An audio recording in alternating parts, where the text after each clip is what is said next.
Part 1. You will hear a conversation between a clerk at the inquiries desk of a transport company and a man who is asking for travel information. First, you have some time to look at questions 1 to 5.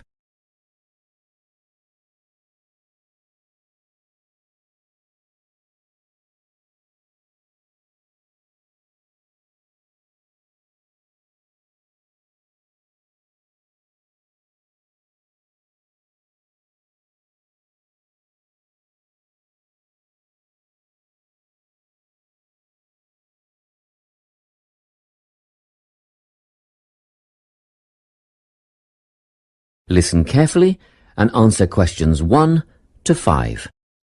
Good morning, Travel-Link. How can I help you? Good morning. I live in Bayswater and I'd like to get to Harbour City tomorrow before 11 a.m. Well, to get to Bayswater... No, I live in Bayswater. My destination is Harbour City. Oh, sorry. Right, so that's Bayswater to Harbour City. Are you planning to travel by bus or train? I don't mind, really. Whichever option is faster, I suppose. Well, if you catch a railway express, that'll get you there in under an hour.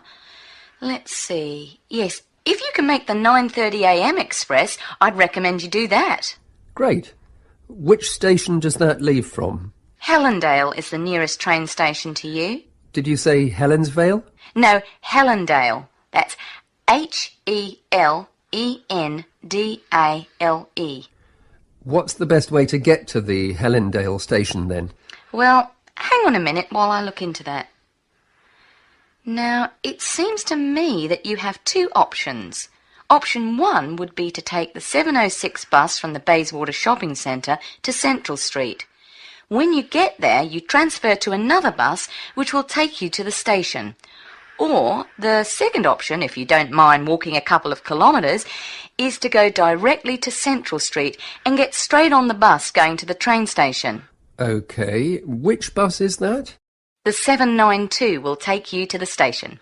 I guess the walk will be good for me, so that might be the better option.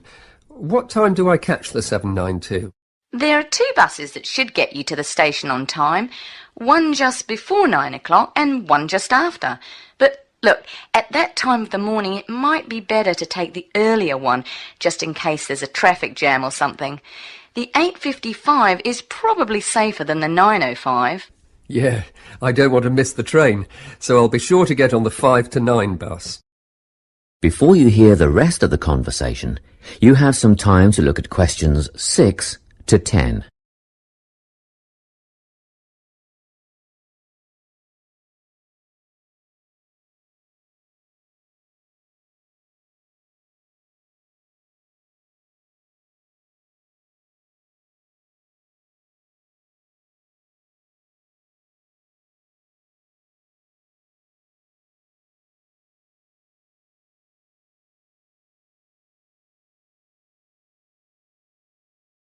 Now listen and answer questions 6 to 10. By the way, how much will I have to pay in fares? Well, you can get a ticket on the bus for $1.80 cash, and you'll need $10 each way for the train. Wait, do you have a Travel-Link card? No, but I can get one before tomorrow. OK, well that'll make it considerably cheaper then.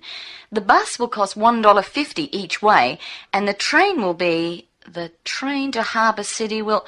still cost $10 because you'll be travelling during peak hours in the morning, so no savings there, I'm afraid. However, if you could come back at an off-peak time... What does that mean? Well, if you could start your return journey before 5 p.m. or later than 7:30 in the evening... Actually, I wasn't planning on coming back till at least 8 o'clock anyway. Oh, in that case, you can make quite a saving if you use your Travel-Link card. You did say you were planning to purchase one, didn't you? Yes, I'll pick one up later today. Good. That would mean your return train journey would only cost you $7.15 with your card. Thank you. Is there anything else I can help you with? Actually, there is. Do you know if I can use the Travel-Link card on ferries? If you're thinking of the Harbour City ferries that go back and forth between the North and South Bank, those are the commuter ferries, then yes. A one-way trip costs $4.50, but with your card you'd make a 20% saving and only pay $3.55. So $3.55 for the commuter ferry. What about the tour boats? You mean the tourist ferries that go upriver on sightseeing tours? No, they only take cash or credit card. They're not part of the Travel Link company. Oh, I see. I don't suppose you know the cost of a tour? In actual fact, I do, because I took a friend on the trip upriver just last week. We decided on the afternoon tour, and that was $35 each, but I understand that you can do the whole day for $65. Thank you. You've been a great help. My pleasure. Enjoy your day out. That is the end of part 1. You now have half a minute to check your answers.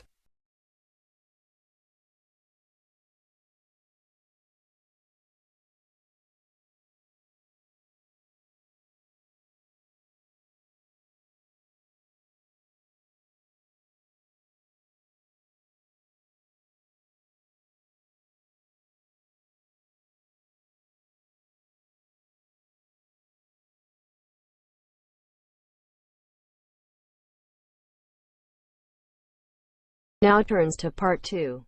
Part 2. You will hear a guidance counsellor talking to a group of students. First, you have some time to look at questions 11 to 14.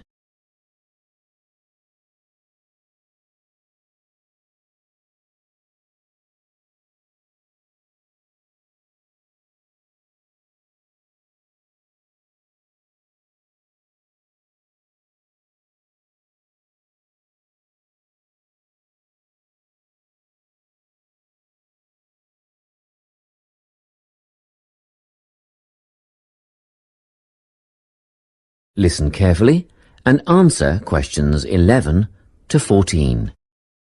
Hello everyone. I'm the Counselling Administrator here at St Ives College, and I've been asked to come and talk to you about our counselling team and the services that we offer. We have 3 professional counsellors here at St Ives: Louise Bagshaw, Tony Denby and Naomi Flynn. They each hold daily one-on-one sessions with students, but which counsellor you see will depend on a number of factors. If you've never used a counsellor before, then you should make an appointment with Naomi Flynn. Naomi specialises in seeing new students and offers a preliminary session where she will talk to you about what you can expect from counselling, followed by some simple questions about what you would like to discuss. This can be really helpful for students who are feeling a bit worried about the counselling process. Naomi is also the best option for students who can only see a counsellor outside office hours. She is not in on Mondays, but starts early on Wednesday mornings and works late on Thursday evenings, so you can see her before your first class or after your last class on those days. Louise staffs our drop-in centre throughout the day. If you need to see someone without a prior appointment, then she is the one to visit. Please note that if you use this service, then Louise will either see you herself or place you with the next available counsellor. If you want to be sure to see the same counsellor on each visit, then we strongly recommend you make an appointment ahead of time. You can do this at reception during office hours or by using our online booking form. Tony is our newest addition to the counselling team. He is our only male counsellor, and he has an extensive background in stress management and relaxation techniques. We encourage anyone who is trying to deal with anxiety to see him. Tony will introduce you to a full range of techniques to help you cope with this problem, such as body awareness, time management, and positive reinforcement. Before you hear the rest of the talk, you have some time to look at questions 15 to 20.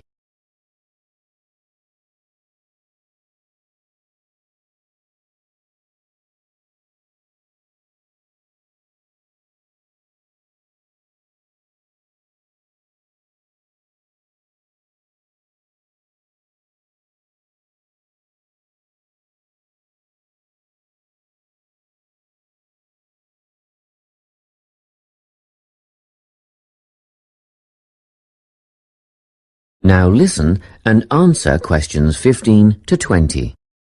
Each semester, the counselling team runs a number of small group workshops. These last for 2 hours and are free to all enrolled students. Our first workshop is called Adjusting. We've found that tertiary education can come as a big shock for some people. After the structured learning environment of school, it is easy to feel lost. In this workshop, we will introduce you to what is necessary for academic success. As you might expect, we're targeting first-year students with this offering. Getting organised follows on from the first workshop. Here, we're going to help you break the habit of putting things off, get the most out of your time, and discover the right balance between academic and recreational activities. With Getting Organised, we're catering to a broader crowd, which includes all undergraduates and postgraduates. Next up is a workshop called Communicating. The way people interact here may be quite different to what you're used to, especially if you've come from abroad. We'll cover an area that many foreign students struggle with, how to talk with teachers and other staff. We'll cover all aspects of multicultural communication. International students tend to get a lot out of this class, so we particularly encourage you to come along. But I must say that sometimes students from a local background find it helpful too, so everyone is welcome. The anxiety workshop is held later on in the year and deals with something you will all be familiar with, the nerves and anxiety that come when exams are approaching. Many students go through their entire academic careers suffering like this, but you don't have to. Come to this workshop and we'll teach you all about relaxation and how to breathe properly, as well as meditation and other strategies to remain calm. We've tailored this workshop to anyone who is going to sit exams. Finally, we have the motivation workshop. The big topic here is how to stay on target and motivated during long-term research projects.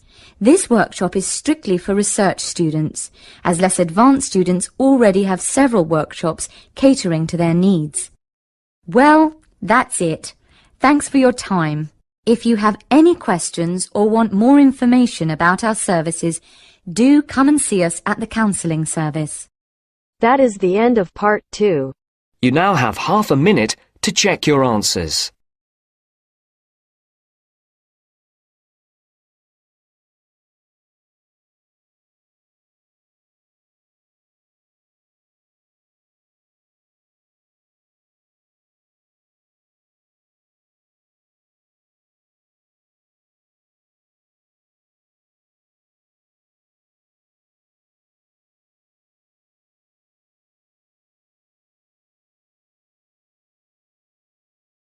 Now turns to part 3. Part 3. You will hear a conversation between a tutor and two students who are preparing for an English literature test. First, you have some time to look at questions 21 to 24.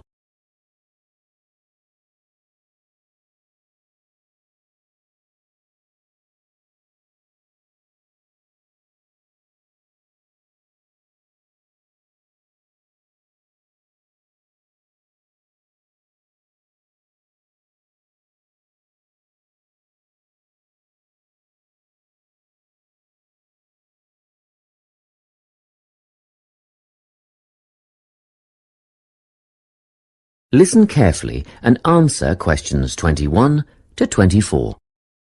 Hello, Lorna, Ian. Glad you could make it. You're the only two who put your names down for this literature tutorial, so let's get started, shall we? I want to run over some aspects of the novel The Secret Garden with you before the test next week. Be sure to take some notes and ask questions if you need to. Hey, Lorna, have you got a spare pen? Sure, here you are. OK, so the story follows two key characters. You should refer to them as protagonists, who go by the names of Mary Lennox and Colin Craven. The story is set shortly after the turn of the 20th century, and the narrative tracks the development of the protagonists as they learn to overcome their own personal troubles together. That's quite a common storyline, isn't it? Yes, you're right, Lorna. So what can you tell me about the character of Mary? Well, in the beginning, she is an angry, rude child who was orphaned after a cholera outbreak and forced to leave India and move to the United Kingdom to her uncle's house in Yorkshire. That's right. And there she meets Colin, who spends his days in an isolated room, believing himself to be permanently crippled, with no hope of ever gaining the ability to walk. The two strike up a friendship, and gradually learn, by encouraging each other, that they can both become healthy, happy, and fulfilled in life. Will we need to remember a lot of these details for the exam? Just the basic outline. Examiners don't want to read a plot summary. They know what the book is about. Focus on narrative techniques instead, such as point of view. What's that mean?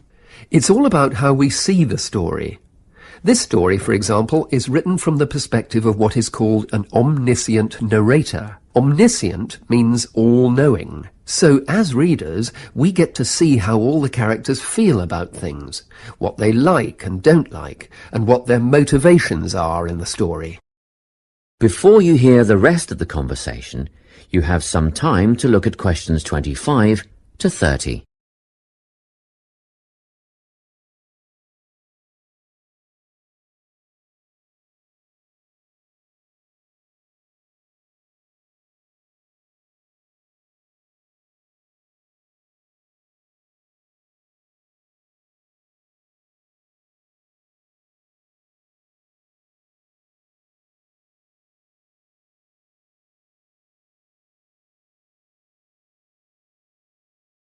Now listen and answer questions 25 to 30. Won't it be hard to write a technical analysis? After all, it's a kid's book. Well, it was initially pitched at adults, you know. But over the years it has become seen as a more youth-orientated work. And you're right in a sense. The simple vocabulary and absence of foreshadowing make the story very easy to follow and ideally suited for children. But that doesn't mean there isn't much to analyse. Look at the symbolism, for instance. Symbols are things, right? Material things like objects that stand for abstract ideas. Absolutely, yes. And the author uses many of them. There's the robin redbreast, for example, which symbolises the wise and gentle nature that Mary will soon adopt. Note that the robin is described as not at all like the birds in India. Roses are used as well, as a personal symbol for Mistress Craven. You'll see they're always mentioned alongside her name, and Mistress Craven's portrait can also be interpreted as a symbol of her spirit. Are symbols just another name for motifs? No, motifs are a bit different. They don't have as direct a connection with something the way that a symbol does. Motifs are simply recurring elements of the story that support the mood. Are there any in this novel? Yes, two very important ones. The Garden of Eden is a motif. It comes up a few times in connection with the garden of the story. And then you've got the role that secrets play in the story. In the beginning, everything is steeped in secrecy, and slowly the characters share their secrets, and in the process move from darkness to lightness, metaphorically, but also, in the case of Colin, quite literally. His room in the beginning has the curtains drawn, and he appears at the end in the brightness of the garden. Anything else we need to know about? Yes. Nearly all novels explore universal concepts that everyone has experienced. Things like love, family, loneliness, friendship. These are called themes. The Secret Garden has a few themes that all centre on the idea of connections. The novel explores, for example, the way that health can determine and be determined by our outlook on life. As Colin's health improves, so too do his perceptions of his strength and possibility. The author also examines the link between our environment and our physical and emotional prosperity. The dark, cramped rooms of the manor house stifle the development of our protagonists. The garden and natural environments allow them to blossom, just as the flowers do. Finally, this book looks at connections between individuals, namely Mary and Colin. This necessity of human companionship is the novel's most significant theme, because none of their development as individuals would have occurred without their knowing each other. Well, that about sums it up, I think. That's a great help, thanks. Yes, thanks very much. That is the end of part 3. You now have half a minute to check your answers.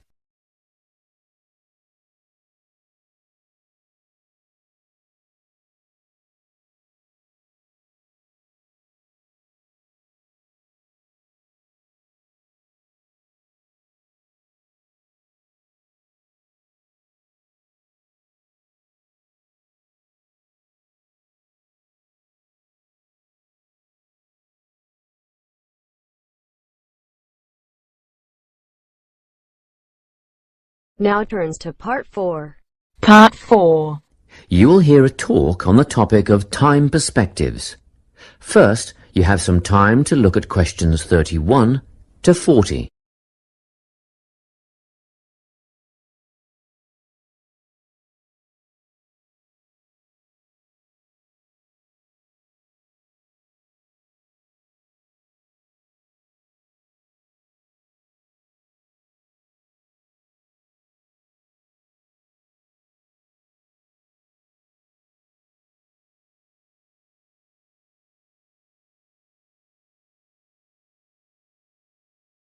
Listen carefully and answer questions 31 to 40. Today, I'm going to be talking about time. Specifically, I'll be looking at how people think about time and how these time perspectives structure our lives. According to social psychologists, there are 6 ways of thinking about time, which are called personal time zones. The first 2 are based in the past.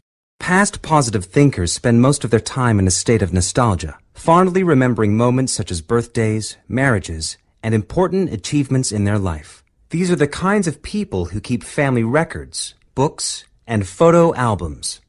People living in the past negative time zone are also absorbed by earlier times, but they focus on all the bad things, regrets, failures, poor decisions.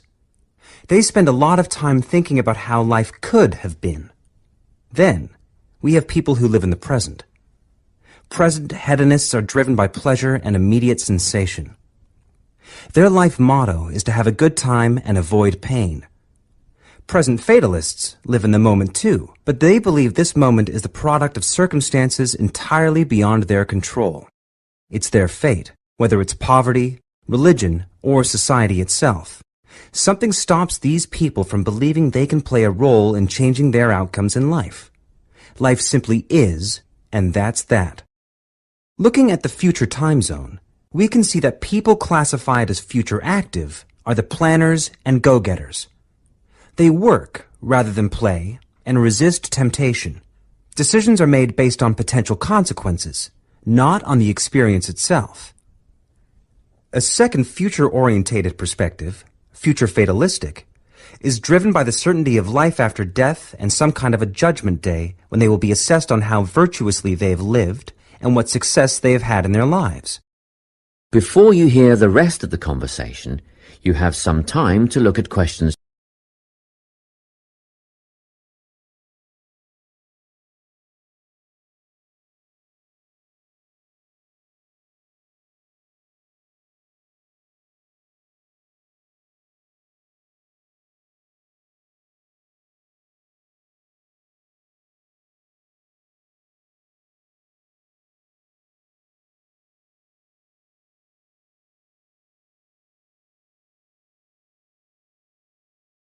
Okay, let's move on.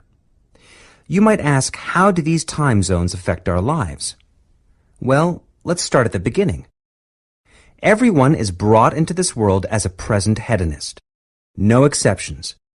Our initial needs and demands, to be warm, secure, fed, and watered, all stem from the present moment. But things change when we enter formal education.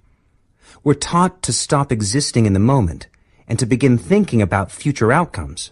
But did you know that every 9 seconds a child in the USA drops out of school? For boys, the rate is much higher than for girls.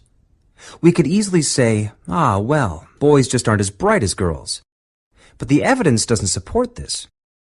A recent study states that boys in America, by the age of 21, have spent 10,000 hours playing video games. The research suggests that they'll never fit in the traditional classroom. Because these boys require a situation where they have the ability to manage their own learning environment. Now, let's look at the way we do prevention education. All prevention education is aimed at a future time zone. We say, don't smoke or you'll get cancer. Get good grades or you won't get a good job. But with present-orientated kids, that just doesn't work. Although they understand the potentially negative consequences of their actions, they persist with the behavior because they're not living for the future. They're in the moment right now. We can't use logic, and it's no use reminding them of potential fallout from their decisions or previous errors of judgment. We've got to get in their minds just as they're about to make a choice. Time perspectives make a big difference in how we value and use our time. When Americans are asked how busy they are, the vast majority report being busier than ever before. They admit to sacrificing their relationships, personal time, and a good night's sleep for their success. 20 years ago, 60% of Americans had sit-down dinners with their families, and now only 20% do.